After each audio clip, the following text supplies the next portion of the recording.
Who you are defines how you build. I'm the founder and CEO of Zoom, a company I founded 4 years back, actually a quick walk from here, right there in GSP. And the idea of the Zoom was refined right here in engineering school as part of E245 Lean Launchpad. So excited to be back at engineering school and sharing my journey with you. Zoom is an idea. We are solving a universal parenting challenge, how to take your kid safely and reliably from one place to another, how to transport them and take care of them at the same time. We have built a platform for schools and parents where we provide any size of the asset to them and a certified and vetted drivers when they need it and where they need it. Just to give you an idea of how big this problem is, there are 63 million families in the US who face this problem every single day. And 10 million women in the US have already left job to take care of their children. Schools annually spend $35 billion on very suboptimal school transportation system where kids end up spending 60 to 90 minutes on a bus trip each time. So it's a very large problem. In past 24 months, we have grown 10 times in terms of revenue. We have grown our teams by 12 times, and we have been fortunate enough to raise over $71 million from some of the very prestigious VCs in the Silicon Valley. In this time, we have also driven children 5 million miles, and we have saved California schools over $15 million, and parents 100+ years of their time that they would otherwise spend on the road driving their children around. So Zoom today is a late-stage startup with a pretty exciting growth trajectory, and that's all is actually still pretty amazing to me. As a kid, I aspired to be an astronaut. At that time, growing up in India, in a country of 1 billion people, there was only one astronaut. But that didn't stop me from dreaming. My parents actually encouraged me to dream often and dream big. While I did not become an astronaut, my interest in science and technology actually led me to be the first person in my family to get accepted in a computer engineering program. It was a top school in India. There were 300 students, but only 6 women.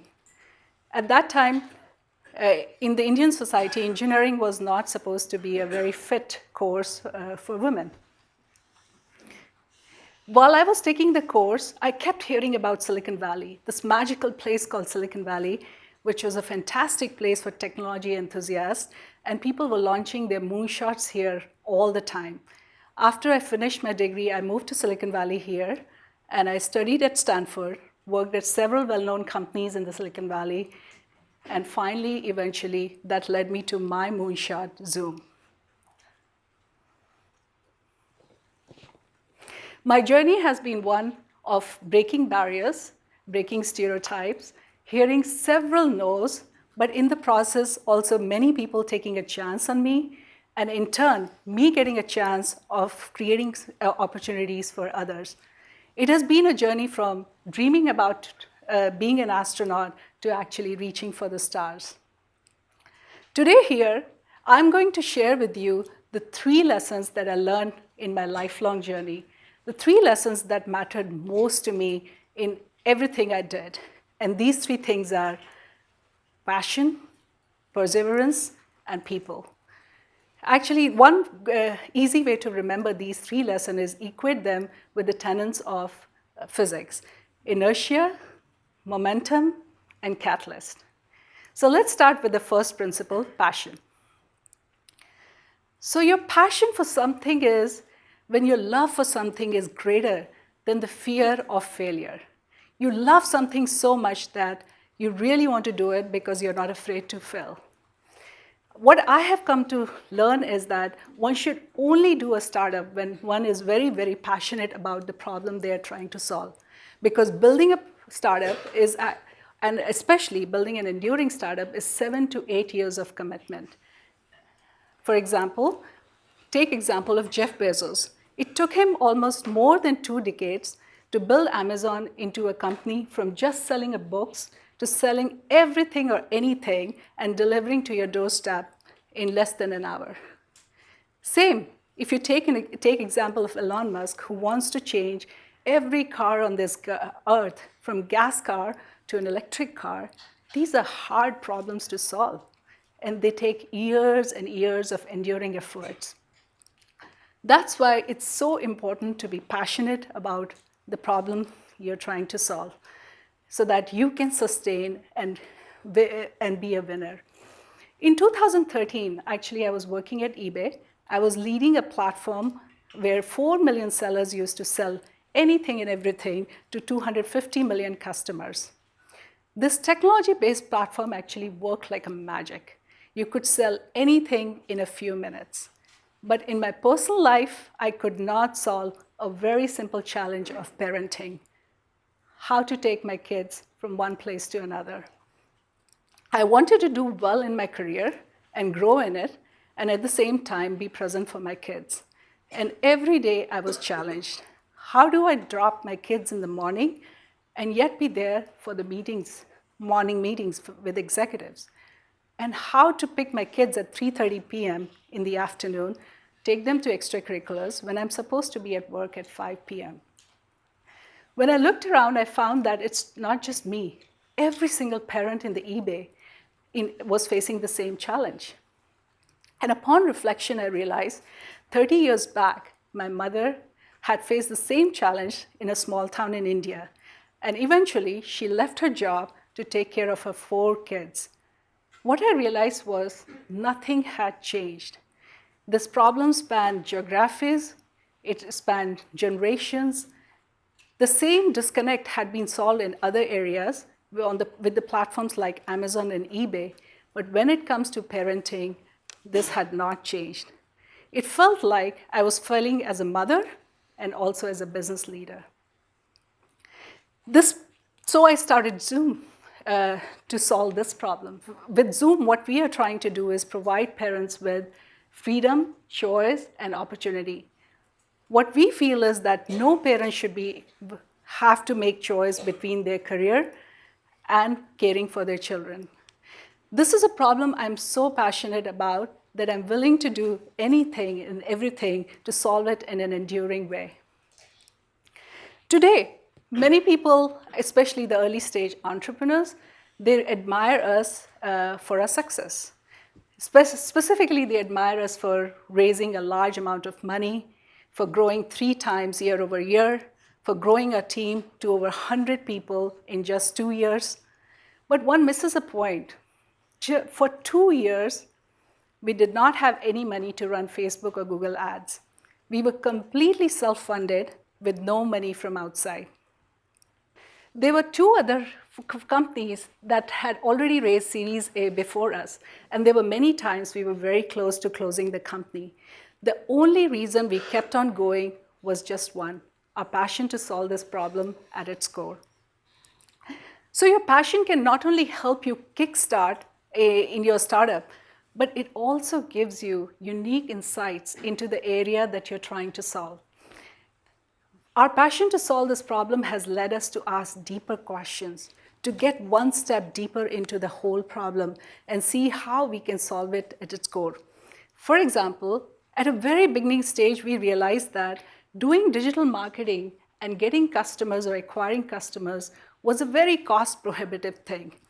If we had treated it as a wall that we cannot surmount, I would not be standing here today. Instead, we started asking who else would be willing to pay for these rides? How can we subsidize these rides and acquire customers for cheaper? And in that discussion, we realized that kids go to school every single day, and they commute from school at least twice every day. So they need at least 2 rides from school every single day. So we thought, why don't we go to school and find out if school would be willing to promote us?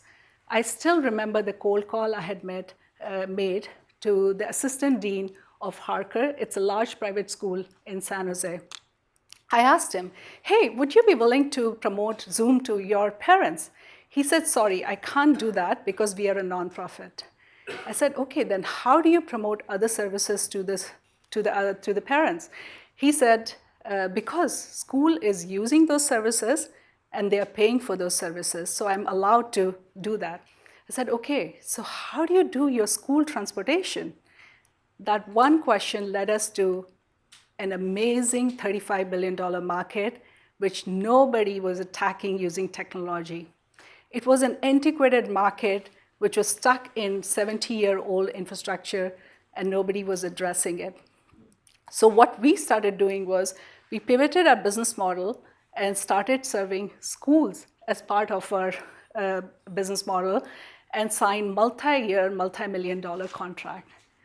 That insight and unique insight actually led us to grow 3 times year over year and led to a success that we have today. So your passion for something is one thing that can blow away the inertia that may have, the fear of failure that may have. It can actually take you away from the obstacles that you may think you face and help you reach towards your goal. But passion can only take you so far. So that brings us to our next principle, perseverance. Perseverance is actually one of them, to me, is not giving up. Even when the success is delayed, or even when the success is, you don't see any path to the success. It's just continuing on your path till you get to the end. So perseverance is actually one of the quality for entrepreneurs which is highly underrated, but it's one of the most important quality, I would say. I have practiced perseverance since I was a kid. When I was in middle school, ever since I was in middle school, I started getting up very early in the morning, like 4 a.m., to basically get ahead in the class from everybody. And this habit of perseverance, of not giving up, even when it's very uncomfortable, just became part of my life. And it became my secret superpower. So every day in the morning, what this habit enables me to do is make sure that I'm prepared and I'm ready to lead a very smart, hungry team. This habit of perseverance is something I have also applied to other facets of my life. For example, I was never, ever a runner. In high school, actually, I hated the short sprints that were there, and I never wanted to run. But then in 2016, to overcome my fear of running and also to raise money for the cause leukemia that I deeply care about, I decided to basically run for a full marathon. Anybody who knew me would say, I'm kidding. But then I started coaching with a coach, and for 3 months I coached with them. Every week, 1 mile at a time, I made progress, slowly but steadily. Unfortunately, at 18-mile mark, I got a stress fracture. And my doctor said that I could not run anymore. I was barred from running.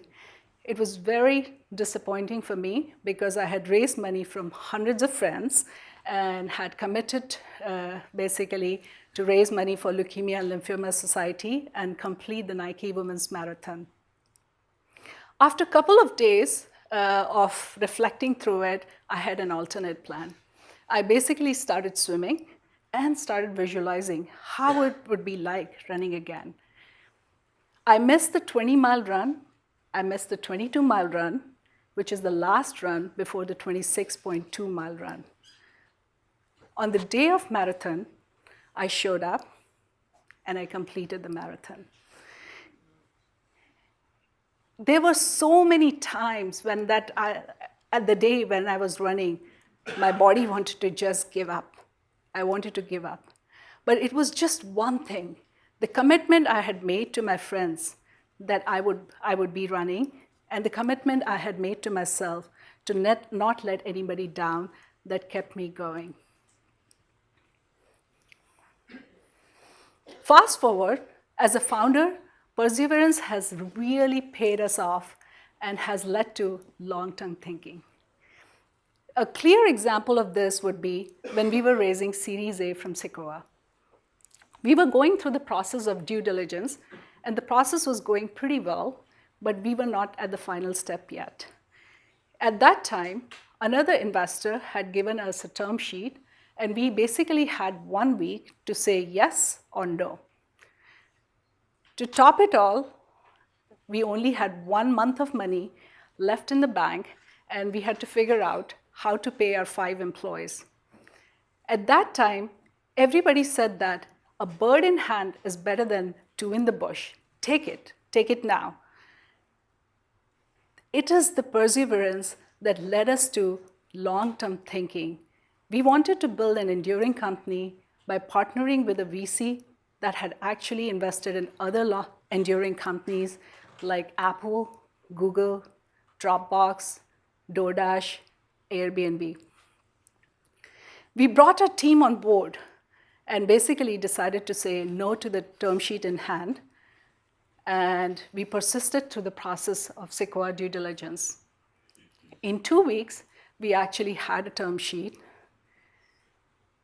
and that became a defining moment for Zoom, and I would say an inflection point for Zoom, because that made the things rolling for us and have us build the company in a very enduring way.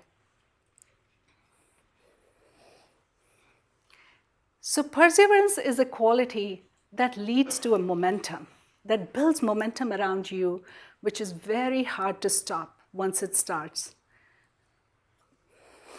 The momentum actually becomes your superpower, and it compounds into your unfair advantage as you build a company or in your life.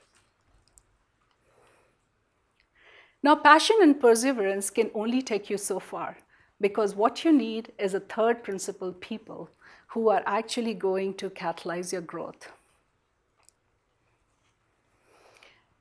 Now, collaboration, creativity, and support are only possible when you surround yourself with people who have the same passion and perseverance as you. People are important both tactically and strategically. My professor in the organization behavior at GSP used to say, you're only good as 5 people you interact the most with. That makes it very important that the people that you interact with and have around you are smarter than you. It becomes extremely important for you to surround yourself with people who are better than you. I get often asked, how do you unlock the exponential growth in a startup? The insight that I have is not new, but it's true. By having the people and the most talented people in your team. Because great talent or great people actually attract the great talent. And that momentum keeps building on you. One example of this happened in the early stages of Zoom. Me and my co-founder, we used to sell the product, market the product, build the product, do operations, do everything. And we just hired 2 salespeople. By doing that, we actually got to 20, 30 school partnerships. But what we really wanted to do was grow exponentially nationwide. This was a very lofty goal, and we were not very good in the sales at all. That was not a core skill. What we wanted to do was actually get a sales leader from outside who could help us with this. So we found a sales leader who was perfect for us, but in the beginning, we were not perfect for him at all. But then we finally closed him, and if you ask him what made him join us, he would say our passion and perseverance.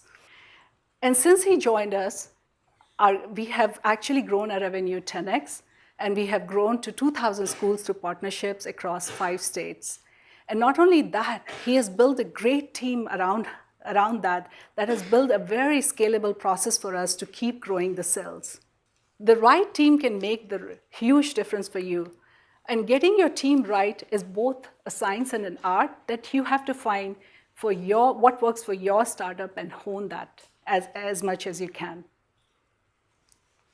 Now, while people lead to the success of a startup, people can be actually number one reason that your startup will fail. I don't know if you guys have watched Professor Greer's video recently. She said that the number one reason your startup will fail is people issues.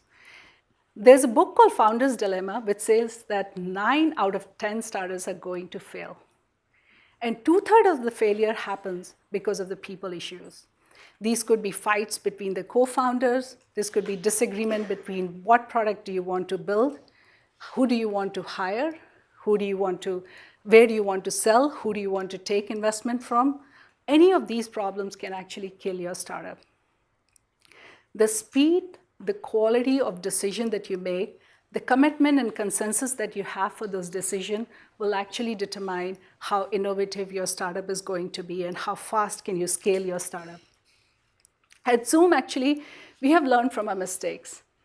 In the beginning, there was a phase when we were hiring leadership team, we started going for very shiny objects just because the resume looked good or these people come with the credentials, even when they did not match in the culture or the values for the company. These kind of mistakes can be very expensive for the company, especially at the leadership positions, because not only these people impact their work, they actually impact the team's work and the hiring that happens in the startup. Fortunately for us, we corrected this problem pretty quickly. And today, we have built an amazing team.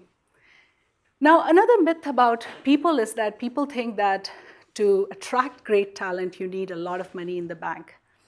But interesting thing is, what great people get attracted towards is your mission and your vision, and with what passion and what stories do you communicate this mission and vision to them. So this is the kind of people you want to build your startup alongside, not the people who join you just for the exit or just for the IPO. So the catalyzing effect of people can truly be the difference in your startup being amazing or mediocre. I feel blessed every day coming to the work with the team that we have built here. I hope all of you will find the people that you can connect with and work with in your endeavors and in your life. So to summarize, the power of passion, perseverance, and people can actually help you get to your moonshot. In my work, I have seen how passion can actually blow away the inertia. Perseverance can help you build the momentum, and people can catalyze growth. I hope the stories and the insights that I've shared with you actually help you in your activities and your endeavors. I hope the tools and the insights I've shared today with you help you reach your journey to the stars. I'll take your questions now.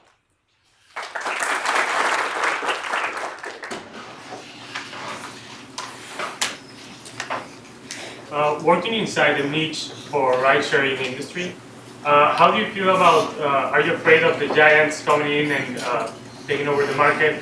Have they approached you to try to buy the company? Yes, so interesting. So the differentiation that we have built is with the school go-to-market. The giants, Uber and Lyft, are primarily in direct-to-parent model, where they basically have very on-demand, up-to-the-minute rides. In our case, the difference is we sign a year-long, multi-million-dollar contracts. The demand is very visible, and we serve it over the period of time for a very specific population. Everything in the system and platform is actually designed grounds up with the children's trust and safety and that contracts in mind. So that's the differentiation we have.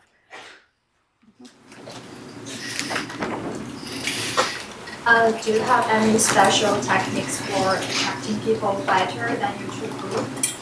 Better than our group already? Better than your group. Yeah. Can you repeat the question? So the question that was asked is, do you have any special techniques to attract the people who are better than you?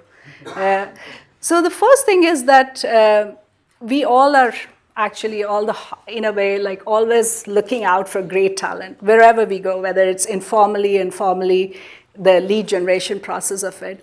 But the other side of this process is in the interview process, we make sure that there is a wide variety of people and actually rating people on different attributes that we would want for a specific job.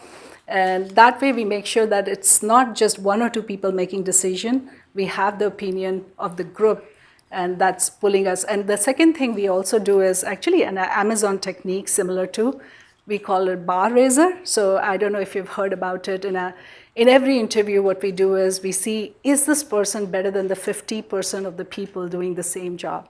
For example, if we are hiring somebody for finance, we would say, oh, is this person better than the 50% of the people who would be doing that finance job?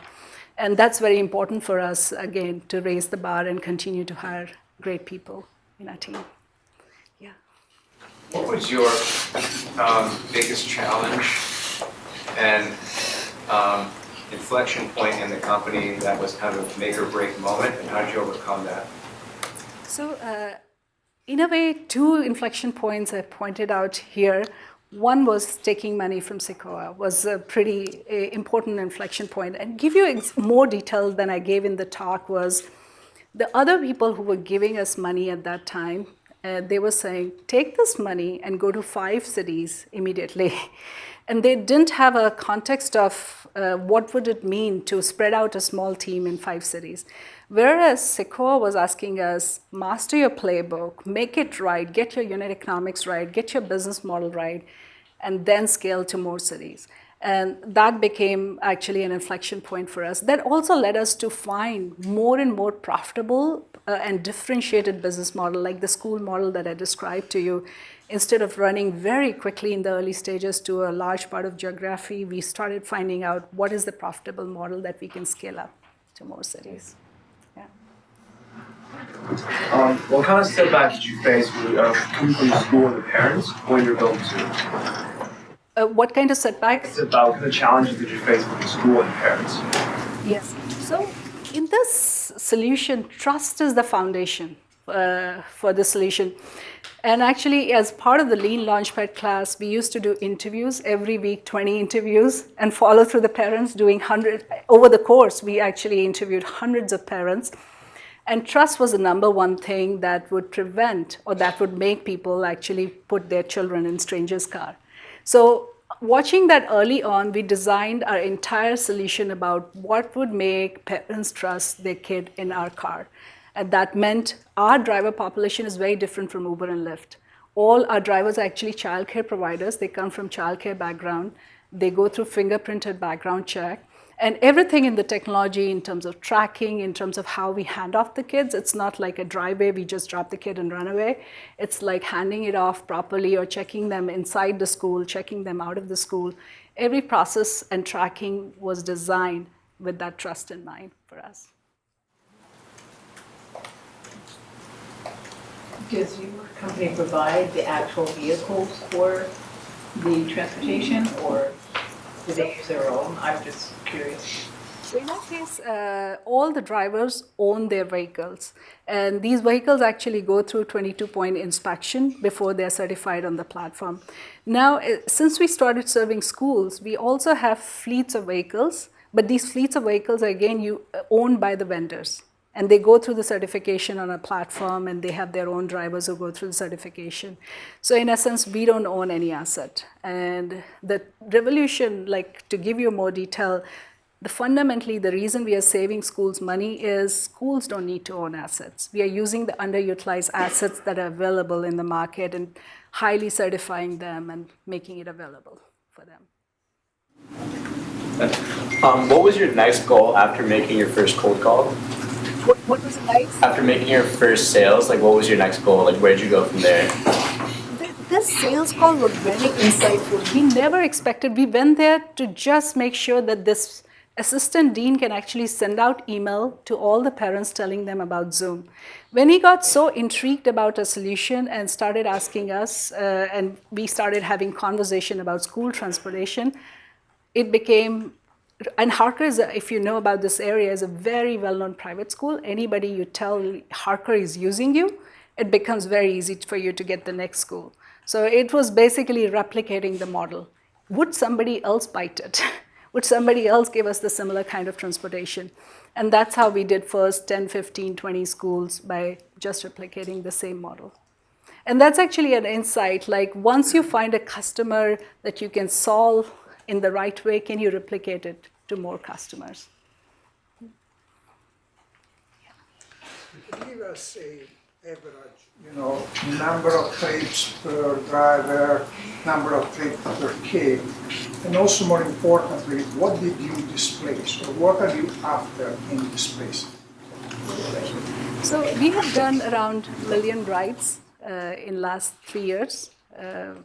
An average driver earns $2,400 per month on a platform, and they may be doing anywhere from 3 to 4 trips a day. And basically, it's completely flexible. They give their availability and they can determine their times. But in our case, the unique thing is that these people actually like predictability. They like flexibility, but they like predictability. And that's what our platform is able to provide them. Most of our 90% of our rides are predictable, scheduled well in advance. So they know where they are going. They built a relationship with the children that they are transporting. We try to assign them the same group of children. And that brings a very high level of satisfaction to them. So the second part of your question is what is actually we are displacing. So on the parent side, it is status quo. Either parents doing themselves or they hiring expensive nannies on an hourly basis to do it by themselves. Basically, in our case, you can just order a ride for your multiple children. You don't have to worry about being in different places. On the school side, our goal is to be the one-stop shop for any student transportation. So essentially, these are vans, these are school buses who are surprising insight that we had was school bus, 80% of the time only 5 kids are traveling in a school bus. They're very unutilized. But that's the mode of transportation. Because the routes are so long and kids have to spend so much time, many times parents end up doing those routes. So what we are doing is we are building this micro infrastructure where we can actually do smaller routes for 3 kids at a time, 4 kids at a time, and make sure the experience is very high for everybody in the process, and the money that the school spend is much lower. And then you have this built-in repeat situation, right? If That's the kids right. go to soccer every Wednesday, That's right. the same driver goes to pick up the same kid Yeah. every Wednesday. That's right. And it's not the same, but it's the pool of driver, but same driver, similar driver. So that builds a lot of certainty. That was actually part of the trust also that we learned early on, because the errors are less. If the people know the child, they know the routine, even though everything is there on the app, but there's a familiarity aspect to it. Mm-hmm. Yeah, like are trying to diversify, like a similar problem is found for elder old people and all that. Trying to diversify. So in the beginning, we are one of those startups who try out everything. We tried, the part of the story that I didn't cover here is, we went to corporations and we said, hey, your productivity is getting lost because the parents are leaving at 4 o'clock in the afternoon. Would you want to tell your employees about us? The same thing we thought about, how can we provide more work to these drivers? Should we do seniors in the afternoon? But interesting thing what we found was seniors had a lot of things which were very different in a way, like many of them don't have phone. It's a similar situation where somebody would have to book on their behalf, and it was a different cohort in terms of partnerships. Though it's there in the plan, like when we scale up and we want to do adjacent services, but at this point our focus is very sharp with the resources that we have on children only. Yeah.